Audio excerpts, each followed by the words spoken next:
भयानक तूफान और बारिश की रात में जगदीश और आरती बैठकर भगवान से प्रार्थना कर रहे हैं, लेकिन जैसे भगवान उनकी सुन ही नहीं रहे। सुन रहे हो? मुझे बहुत डर लग रहा है। अरे अरे शांत शांत शांत, इतना डरने से कुछ नहीं होगा गिन्नी। भगवान का नाम लो, शायद वो तुम्हारी सुन लें, है ना? कब से पुकार रही हूँ भगवान को, लेकिन बारिश रुकने का नाम ही नहीं ले रही। लगता है नदी का बांध टूट गया है। अरे अगर बांध टूट गया तो कोई रास्ता ही नहीं बचेगा, सब का सब घर बार पानी में डूब जाएगा। तो अब हम क्या करें? कहाँ जाएं? क्या बाढ़ में बह जाएं? अरे अब गरीब आदमी के पास और क्या चारा होता है? अगर कुछ नहीं बचा तो बहना ही पड़ेगा। सरकार क्या कर रही है समझ नहीं आता। पूरा गांव डूब रहा है, फिर भी कोई हलचल नहीं है। सरकार क्या करेगी, खुद ही तो सारा पैसा खा गई। हे भगवान, क्या गरीब पैदा होना ही हमारा पाप है? हमें तो कोई इंसान ही नहीं समझता। क्या करें, हमारी जान की कोई कीमत ही नहीं है आरती। हम रहें या ना रहें किसी को फर्क नहीं पड़ता। देखो, कुछ करना ही होगा। जैसे भी हो इस कीचड़ पानी से निकलना होगा। हाँ, मैं कुछ सोचता हूँ, तुम चिंता ना करो। दूसरी तरफ चंद्रकांत बाबू अपने सहायक काला सिंह के साथ सरकारी पैसे का हिसाब किताब कर रहे हैं। क्यों काला सिंह, तुम्हारा कोई अता पता नहीं है? गांव के बांध के लिए जो पैसे आए हैं उसका हिसाब किया या फिर नहीं किया? हिसाब तो कर लिया है बाबू, लेकिन जितना पैसा आया है उसे गिनते गिनते पसीना छूट रहा है। अरे यही तो समय है जब मेरा धंधा सबसे अच्छा चलता है। लेकिन बाबू, अगर गांव वाले आपसे सवाल पूछें तो? अरे पूछे तो पूछे, उसमें क्या? उन्हें क्या पता सरकार ने मुझे कितने पैसे दिए हैं। मैं साफ साफ कह दूंगा कुछ भी नहीं मिला, हो गया, बात ही खत्म। वाह वाह वाह वाह वाह वाह बाबू, आप तो गजब चालाक हैं। अगर चालाकी न होती तो गांव का मुखिया कैसे बनता? अब बुरा मत मानिएगा बाबू, अब आप कोई काम वाम नहीं करते हैं, बस सरकार का पैसा खा रहे हैं बैठे बैठे। क्या बात कर रहे हो? तुमसे ये उम्मीद नहीं थी काला सिंह। अरे भाई, तुम तो मेरे अपने हो ना। अरे अरे अरे, मैं तो मजाक कर रहा था बाबू। अब मैं क्या अपना हूँ तो आपसे थोड़ी बहुत हंसी मजाक नहीं कर सकता क्या? कर सकता हूँ ना। वाह वाह वाह वाह वाह, तो अब तुम हमसे भी मजाक करने लगे हो। पहले तो तुम्हारा ऐसा रूप कभी नहीं देखा। अब देखिएगा कैसे बाबू, पहले तो पैसा ही नहीं मिला, अब मिला है तो थोड़ा हंस भी लिए।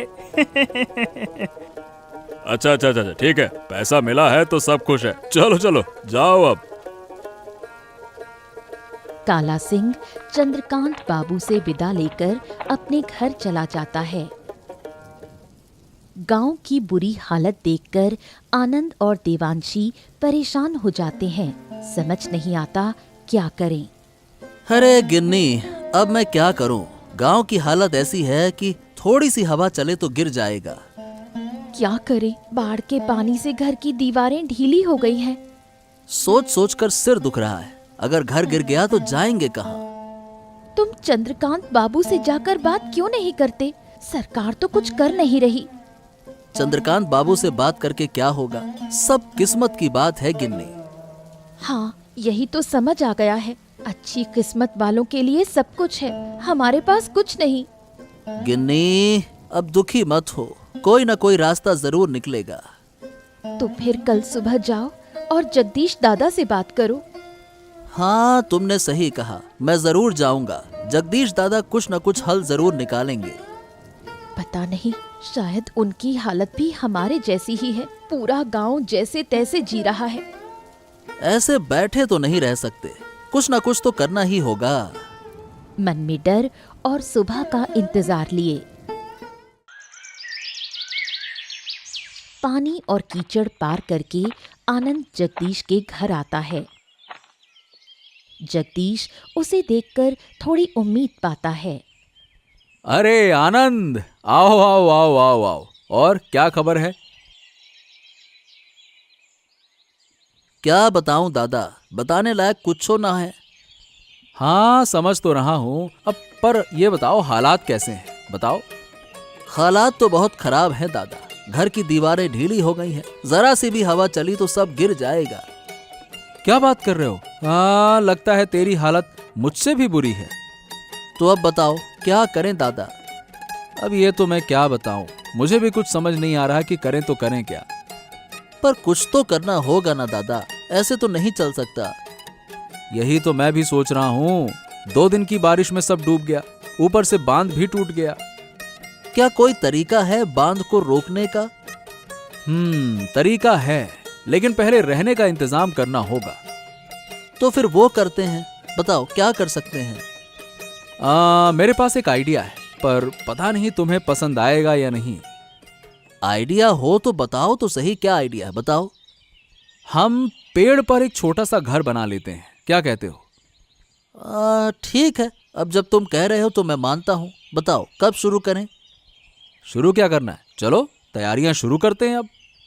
आनंद जगदीश के साथ योजना बनाकर अपने घर लौटता है। शाम को सब मिलकर सामान इकट्ठा करते हैं और पेड़ के ऊपर एक छोटा सा घर बनाते हैं। तय होता है कि आज से यहीं रहेंगे। दादा, मतलब सब मिलकर यहाँ रह पाएंगे? अरे क्यों नहीं, अरे गरीब है पैसे से, लेकिन दिल से तो हम सब अमीर हैं ना। हाँ, यह बात तुमने बिल्कुल सही कही। दिल से साथ हो तो झोपड़ी भी घर बन जाती है। हाँ, और क्या, तो फिर अब कोई दिक्कत ही नहीं है। दिक्कत की कोनो बात ही नहीं है, तुमने तो सारा समाधान ही निकाल दिया दादा। सब समस्या तो हल नहीं हुई, अभी भी बड़ी परेशानी बाकी है। अब वो बाद में देखेंगे, पहले यहाँ तो रहें। चलो फिर यही करते हैं, अब बात की बाद में देखा जाएगा। हाँ, आसमान की हालत देखकर डर लग रहा है, पेड़ पर टिक पाएंगे या फिर नहीं। अरे चिंता मत कर, एक बार घर बना लिया तो फिर कुछ भी नहीं होगा। पर हमें जल्द ही कोई बेहतर जगह ढूंढनी होगी दादा। अब जब तक हालात नहीं सुधरते कुछ नहीं किया जा सकता। हाँ, तो अब और क्या करें, चलो पेड़ पर ही रहना होगा। हाँ हाँ, और क्या, अब बात और मत बढ़ाओ, आसमान का हाल भी खराब है, चलो। आनंद और जगदीश आरती और देवांशी को लेकर पेड़ के ऊपर रहने लगते हैं। जगदीश और आनंद योजना में लगे हैं। वो दोनों मिलकर बांध बनाने की योजना बनाते हैं। ए दादा, लगता है कि नदी का बांध पूरी तरह से टूट ही चुका है। क्या इसे फिर से नहीं बनाया जा सकता? क्यों नहीं बनेगा, अगर सरकार कदम उठाए तो जरूर बनेगा। लगता है सरकार कोई कदम ही नहीं उठा रही है, हमें ही कुछ करना होगा दादा। देख, हम तो छोटे लोग हैं, हम और क्या कर सकते हैं, बात ही कर सकते हैं। अरे तो कम से कम बांध का काम तो ठीक से शुरू कर सकते हैं। हाँ, शुरू तो कर सकते हैं, तू वैसे कह तो सही रहा है। ठीक है, चलो तो बांध का काम शुरू कर दें। अब जब सरकार कुछ न करेगी तो हमें ही काम शुरू कर देना चाहिए। कब तक पेड़ के ऊपर रहेंगे? अगर हम बांध ठीक से बना सकें तो गांव के हालात भी सुधर जाएंगे, फिर से अपने घर पे रह सकेंगे, ये भी तो है।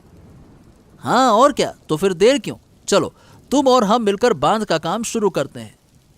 लेकिन मुझे डर लग रहा है, चंद्रकांत बाबू का क्या, अगर उन्होंने कुछ कहा तो? अरे चंद्रकांत बाबू की चिंता मत करो, अगर वो आए तो तब का तब देखा जाएगा। हाँ ठीक है, तो फैसला पक्का, कल से हम काम शुरू कर देंगे। अब चलो सो जाएं। बाप रे बाप, देखो फिर से तूफान शुरू हो गया। तेज तूफान और बारिश शुरू हो जाती है। जगदीश और आनंद अपने परिवार के साथ डरते डरते पेड़ के ऊपर रात बिताते हैं। अगली सुबह जगदीश और आनंद बांध बनाने का काम शुरू करते हैं। उन्हें काम करते देखकर काला सिंह चंद्रकांत बाबू के पास पहुंचता है।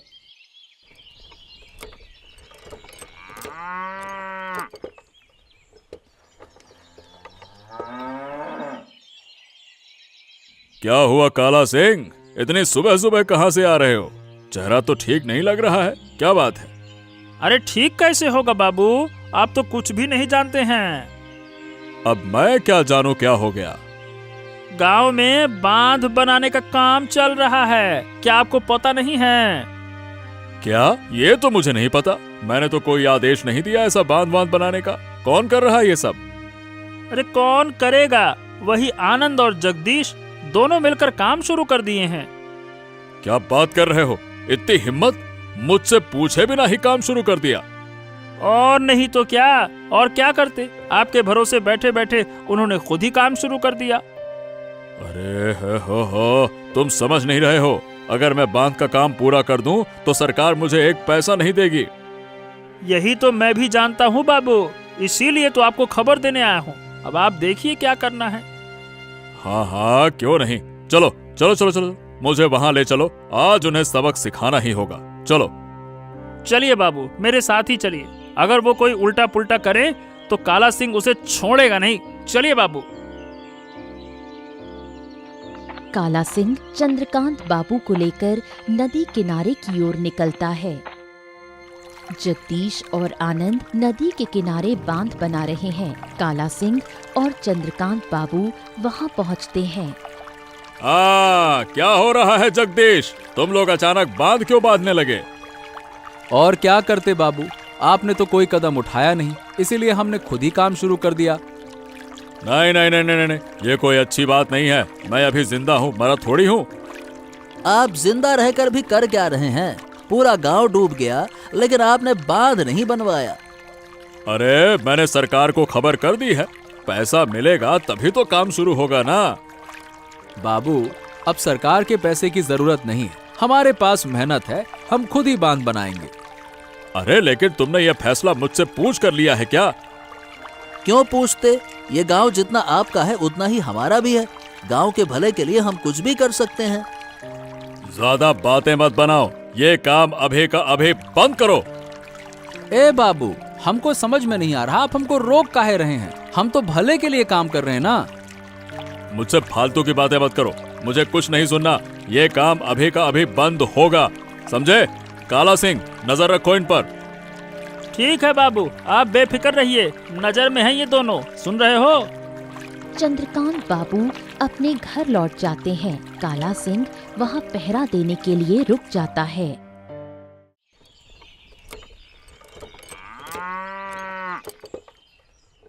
काला सिंह की अनदेखी कर जगदीश और आनंद फिर से शुरू कर देते हैं।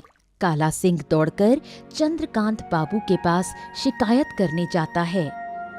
क्या हुआ काला सिंह, फिर से क्यों लौट आए? मैंने तो तुम्हें पहरा देने को कहा था ना। आपने सही कहा था बाबू, लेकिन उन्होंने मेरी बात ही नहीं मानी, फिर से काम शुरू कर दिया है। क्या कहा? अरे इतनी हिम्मत, मैंने मना किया फिर भी?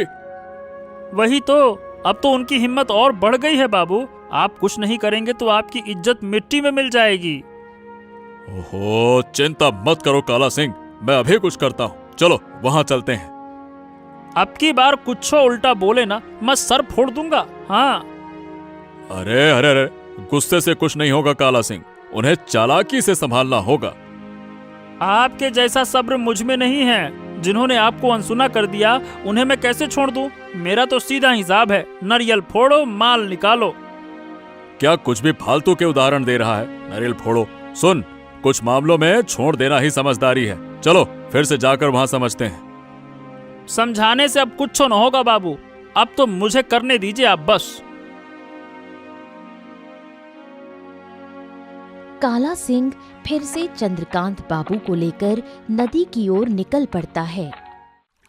जगदीश और आनंद काम कर रहे हैं। चंद्रकांत बाबू और काला सिंह उन्हें रोकने पहुंचते हैं। जगदीश, मैंने तुम्हें कहा था ना काम रोकने के लिए, तुमने मेरी बात मानी क्यों नहीं? माफ कीजिएगा बाबू, हम आपकी बात नहीं मान सकते। अभी बांध बनाना सबसे ज्यादा जरूरी है गांव के लिए। अबे तू काहे पटर पटर बहस कर रहा है बे? तेरी बात तो मुझे बिल्कुल ठीक ना लग रही। ए काला, मैं तुझसे बात नहीं कर रहा, चुप रह, समझा ना? नौकर है, नौकर की तरह रह। सुन लिया बाबू आपने, आपके सामने मुझे नौकर कहा, आप कुछ कहेंगे नहीं? ए आनंद, ज्यादा तकरार और बदतमीजी मत करो, काम बंद करो और घर जाओ। मैं देखता हूँ क्या किया जा सकता है। अरे भाई, सारा काम नियम से होता है, ऐसा नहीं कि मुंह उठा के काम चालू कर दिया। बंद करो। एक बार फिर से कहते हैं जो पहले कहा था, हम आपकी बात नहीं मान सकते। अबे इतना कहने के बाद भी नहीं मानोगे ना? रुक जाओ सालो, तुझे मजा चखाता हूँ मैं। काला सिंह जगदीश और आनंद पर टूट पड़ते हैं। जबरदस्त लड़ाई शुरू हो जाती है। काला सिंह आनंद के सिर पर वार करता है और आनंद जमीन पर गिर जाता है। आई आई आई आई, मैं मर गया दादा। अरे दादा मुझे बचाओ, अरे दादा, रे रे रे रे रे रे रे रे। चंद्रकांत बाबू, अब भी आप चुप रहोगे? पहले आनंद की देखभाल तो करो, फिर देखते हैं। चल काला। चंद्रकांत बाबू काला सिंह को लेकर घर लौट जाते हैं। उसके चारों ओर सब लोग उसकी सेवा में लगे हैं। हे भगवान, अब मेरा क्या होगा? अगर तुम्हें कुछ हो गया तो इस दुनिया में मेरा कोई नहीं है। अरे भाग्यवान, अब तो चुप हो जाओ। कुछ खास नहीं हुआ है, बस सिर में थोड़ी चोट लगी है। अगर तुम्हें कुछ हो गया, इस दुनिया में मेरा कोई नहीं है। दादा, आप कुछ बोलिए, आप चुप क्यों हैं? आपके होते हुए भी आनंद के सिर पर इतनी चोट कैसे लग गई? चिंता मत करो बहन, आनंद के साथ जो अन्याय हुआ है उसका बदला मैं जरूर लूंगा। उस काला सिंह को अगर नदी में ना बहाया ना तो मेरा नाम जगदीश नहीं। तुम लोग सुनो, पर झगड़ा करके कोई फायदा नहीं है। जैसे बांध है वैसे ही रहने दो। अरे तुम पगला गई हो क्या? कैसी बातें कर रही हो? देखा नहीं, हम अपना घर छोड़कर पेड़ पर रह रहे हैं, और क्या चाहिए तुम्हें? कुछ ही दिनों की बात है, फिर हम वापस अपने घर लौट जाएंगे। नहीं नहीं नहीं नहीं नहीं, हमें अपना हक खुद लेकर रहना होगा। ऐसे छोड़ देने से काम नहीं चलेगा। आप सही कह रहे हैं दादा, जब हम पर हमला हुआ है तो इसका अंत करके ही छोड़ेंगे। फिक्र मत करो दादा, जो भी हालत हो मैं तुम्हारे साथ हूँ। मैं भी वादा करता हूँ आनंद, उन्हें छोड़े बिना तो नहीं रहूंगा। जगदीश मन ही मन योजना बनाता है और आनंद के ठीक होने का इंतजार करता है। चंद्रकांत बाबू चिंता में हैं। वो काला सिंह को बुलाकर बातचीत शुरू करते हैं। मैंने तुम्हें कहा था शांत रहो, तुमने मेरी कोई बात नहीं मानी है? अरे तो मैं क्या करता बाबू? आपके सामने मुझे नौकर कह दिया और आपको भी अपमानित किया। ऐसे में क्या चुप बैठे रहें? हैं? अरे तो क्या हो गया? इसीलिए तुमने आनंद के सर पर वार किया। अब अगर कुछ गलत हो गया तो? क्या गलत होगा बाबू? आप बेकार ही डर रहे हैं। आप भूल रहे हैं कि आप गांव के मुखिया हैं। अगर ताकत है तो उसका गलत इस्तेमाल नहीं होना चाहिए। अब तुम्हारी वजह से मैं मुसीबत में पड़ सकता हूँ। अगर मुसीबत आई तो मैं हूं ना, फिर से उन्हें सबक सिखा दूंगा, बस। ओह, अब कोई जरूरत नहीं है फालतू की लड़ाई झगड़े की। तुम्हारी एक हरकत ने मुझे परेशानी में डाल दिया है, समझ नहीं रहे हो? क्या बात कर रहे हैं? आपको इतना डरना शोभा नहीं देता बाबू। मुखिया हैं आप, मुखिया। चुप रहो भाई, अब सोचो आगे करना क्या है। अरे कुछ नहीं करना है, बस इंतजार करना है। जो होगा सो देखा जाएगा। अरे उनके बारे में थोड़ी जानकारी तो लो। मैं और कोई मुसीबत नहीं चाहता हूँ। ठीक है बाबू, अब जैसा आप कहें, ठीक है। चंद्रकांत बाबू की बात मानकर काला सिंह निकल पड़ता है आनंद और जगदीश की खबर लेने।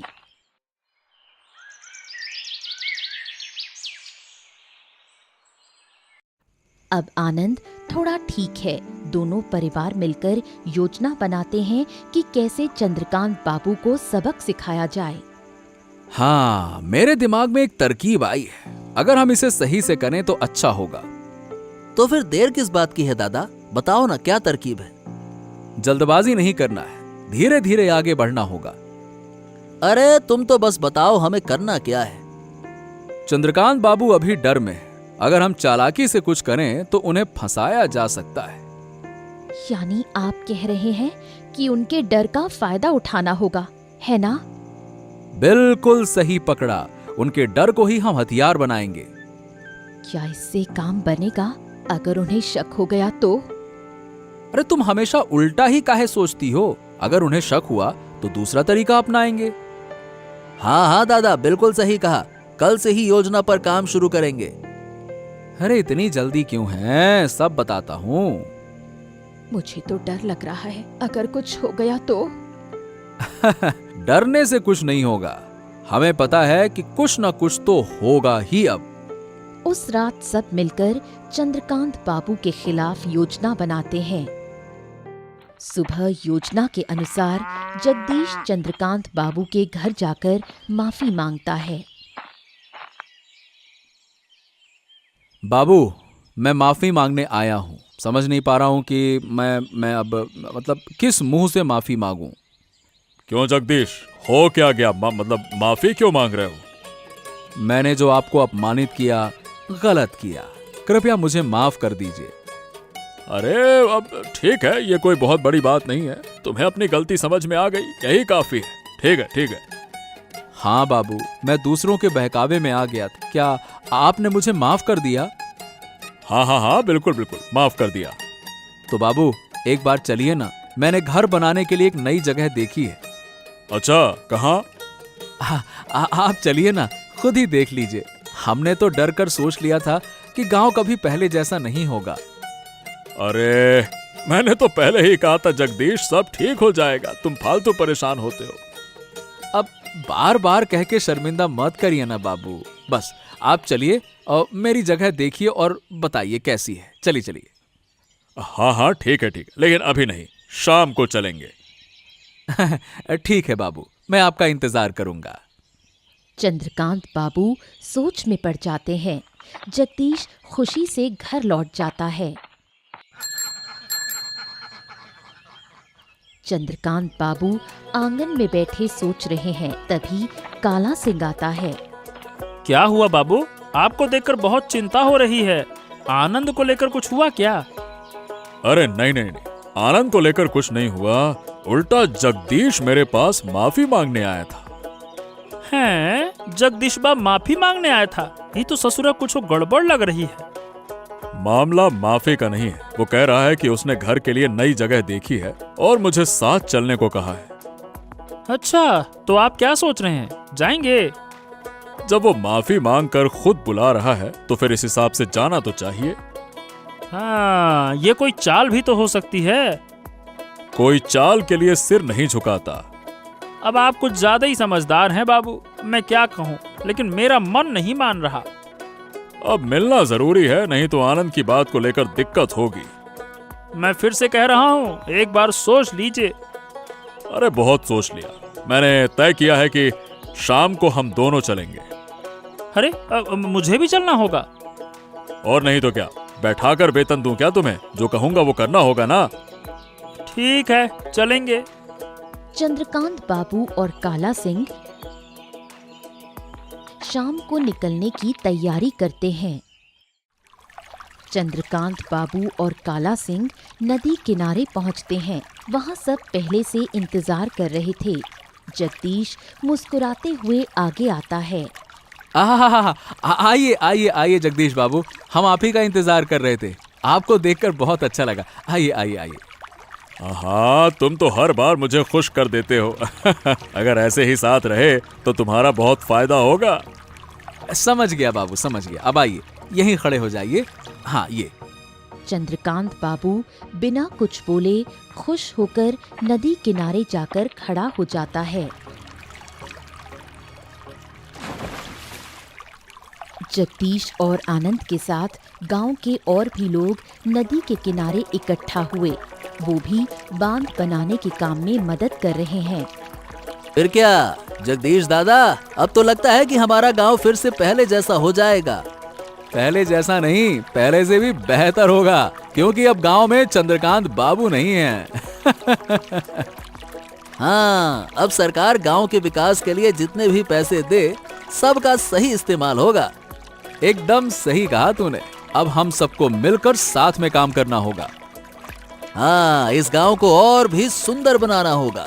अगर हम खुद पहल करें तो बाकी सब भी मदद करने को तैयार होंगे। तो फिर देर किस बात की है? नदी पर बांध बन गया है, अब नदी का पानी गांव में नहीं घुसेगा। हमारे घर फिर से पहले जैसे हो जाएंगे ना। बिल्कुल पहले जैसे हो जाएंगे। अब हमें पेड़ों पर चढ़कर नहीं रहना पड़ेगा। हाँ, मैं बस इसी दिन का इंतजार कर रहा था दादा। आज तो बहुत खुशी खुशी लग रहा है। मुझे भी बहुत खुशी हो रही है। चलो हाँ, अपना घर वापस मिल गया। इससे बड़ी खुशी और भला क्या होगी।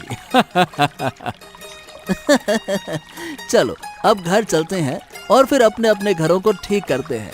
चलो दादा। नदी पर बांध बनने के बाद गांव में फिर कभी पानी नहीं घुस सका। पूरा गांव सूख गया।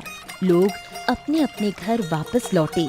इसके बाद सरकार ने जितना भी पैसा दिया सब गांव के विकास में खर्च हुआ और गांव के लोग सुख शांति से रहने लगे।